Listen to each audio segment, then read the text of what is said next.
ಬೇಕು, ಬೇಕೇ ಬೇಕು. 20 ದಿನಗಳಾದರೂ ಸ್ಥಳಕ್ಕೆ ಬಾರದ ಅಧಿಕಾರಿಗಳಿಗೆ, ಮಂಡಳಿಯ ಅಧಿಕಾರಿಗಳಿಗೆ, ಕಾರ್ಮಿಕ ಸಚಿವರಿಗೆ ಬೇಕೇ ಬೇಕು, ಬೇಕೇ ಬೇಕು. ಹೋರಾಟ ಎಲ್ಲಿಯವರೆಗೆ ಹೋರಾಟ, ಬೇಕೇ ಬೇಕು. ಅಧಿಕಾರಿಗಳಿಗೆ 20 ದಿನಗಳು ಕಳೆದರೂ ಉನ್ನತ ಅಧಿಕಾರಿಗಳು ಸ್ಥಳಕ್ಕೆ ಬರದೇ ಇರುವ ಅಧಿಕಾರಿಗಳಿಗೆ ಬೇಕೇ ಬೇಕು. ಎಲ್ಲಿಯವರೆಗೆ ಹೋರಾಟ, ಬೇಕೇ ಬೇಕು.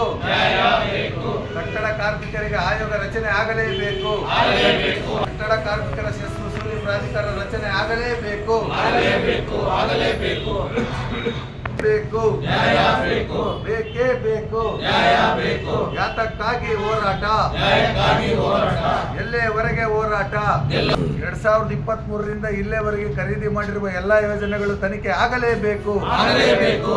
ಮಾತು ಹೇಳ್ತಾ ಇರೋದು ಅಷ್ಟರೊಳಗೆ ನಾವೆಲ್ಲ ಉಪಯೋಗಿಸ್ಕೊಂಡು ಎಲ್ಲರದ್ದು ಕೂಡ ದಾಖಲೆ ಒದಗಿಸ್ಕೊಟ್ಟು ಅವ್ರಿಗೆ ಹಣವನ್ನು ಕೊಡಿಸಿದ್ರೆ ಅವರು ಕೂಡ ನೆಮ್ಮದಿಯಾಗಿರ್ತಾರೆ, ನಮಗೂ ಕೂಡ ಕೆಲಸ ಮಾಡ್ಲಿಕ್ಕೆ ಅನುಕೂಲ ಆಗುತ್ತೆ. ಈ ರೀತಿಯಲ್ಲಿ ಎಲ್ಲರ ಮನಸ್ಥಿತಿನೂ ಕೂಡ ಇರಲಿ ಅಂತಕ್ಕಂಥದ್ದನ್ನ ನಾನು ಹೇಳಲಿಕ್ಕೆ, ನಾನು ಯಾಕೆಂದ್ರೆ ಸುಳ್ಳು ಹೇಳಕ್ ಹೋಗಲ್ಲ, ಎಲ್ಲ ಇರೋ ವಾಸ್ತವಾಂಶ. ಮಾರ್ಚ್ ಒಳಗಡೆ ನಮಗೆ ಹಣವನ್ನ ತಗೊಂಡ್ರೆ ಈಗ ಬಿಡುಗಡೆ ಆಗಿರತಕ್ಕಂಥ ಹಣನ, ಇಲ್ಲಾಂದ್ರೆ ಮತ್ತೆ ಮುಂದಿನ ವರ್ಷದ ಹೈವೇಗೆ ಹೋಗ್ಬೇಕಾಗತ್ತೆ. ಆ ಥರ ಒಂದು ಸಮಸ್ಯೆಗಳಿಗೆ ಇದಾಗದ್ ಬೇಡ.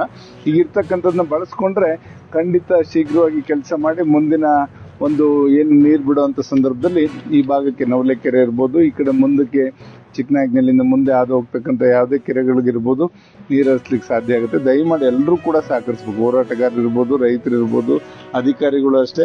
ಅವ್ರು ತಂದು ಕೊಟ್ಟಂಥ ಸಂದರ್ಭದಲ್ಲಿ ಶೀಘ್ರವಾಗಿ ಅದನ್ನು ಮಾಡೋಂಥದ್ದು ಮಾಡಬೇಕು. ನಿಮ್ಮಲ್ಲೂ ಕೂಡ ಡಿಲೇ ಆಗ್ತಾ ಇದೆ ಅಂತ ಸಾಕಷ್ಟು ಬಂತು, ತಹಸೀಲ್ದಾರ್ ಕೂಡ ಅದನ್ನು ಎಚ್ಚರಿಸಿದ್ದು. ದಯಮಾಡಿ ಅದು ಆಗೋದು ಬೇಡ. ಏನು ಉದ್ದೇಶ ಇದೆಯೋ ಗೊತ್ತಿಲ್ಲ, ಅದ್ಯಾವುದು ಕೂಡ ಇಲ್ಲಿ ಇದು ಯೋಜನೆಗೆ ಅಡ್ಡಿ ಆಗೋದು ಬೇಡ. ಆ ರೀತಿಯಲ್ಲಿ ಎಲ್ಲರ ಮನಸ್ಥಿತಿನೂ ಕೂಡ ಮತ್ತೆ ಕಾಂಟ್ರಾಕ್ಟ್ರು ಅಷ್ಟೇ ಹಗಲಿರುಳು ಅವರು ಕೂಡ ಮಾಡಲಿಕ್ಕೆ, ನಾವು ಈಗಾಗಲೇ 1 ವರ್ಷದಿಂದ ನಾವೆಲ್ಲ 10 ವೆಹಿಕಲ್ಲು ಕೂಡ ತಂದು ಮಾಡಕ್ಕೆ ಹೋದ್ವಿ. ಬಟ್ ಅವಾಗ ಒಂದು ಸ್ವಲ್ಪ ಇದು ಸಹಕಾರ ಸರಿಯಾಗಿ ಆಗದೆ ಇರೋದ್ರಿಂದ ಅಲ್ಲಿ ನಾವು ಎಲ್ಲರೂ ಕೂಡ ಕೂತ್ಕೊಂಡು ಮಾಡಿದ್ವಿ. ಬಟ್ ಆ ಕೆಲಸ ಆಗಿದ್ರೆ ಈ ಸತಿನೇ ಕೂಡ ನೀರು ತರ್ಬೋದಿತ್ತು. ಬಟ್ ಈಗ ಬೇಡ, ನಿಮಗೆ ದುಡ್ಡು ಕೊಟ್ಟೇ ತರ ಅಂತ ಕೆಲಸ ಮಾಡ್ತೀವಿ. ದಾಖಲೆ ದಯಮಾಡಿ ರೈತರು ದಾಖಲೆಯನ್ನು ಒದಗಿಸ್ಕೊಟ್ಟು ದಯಮಾಡಿ ಸಹಕರಿಸಬೇಕು ಅಂತ ವಿನಂತಿ ಮಾಡ್ಕೊತೀನಿ.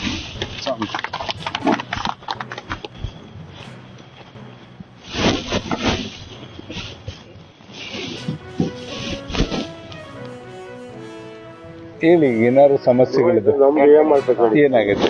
ಈಗ ನಮ್ದು ಎಲ್ಲ ರೆಡಿ ಮಾಡ್ತಿದ್ವಿ.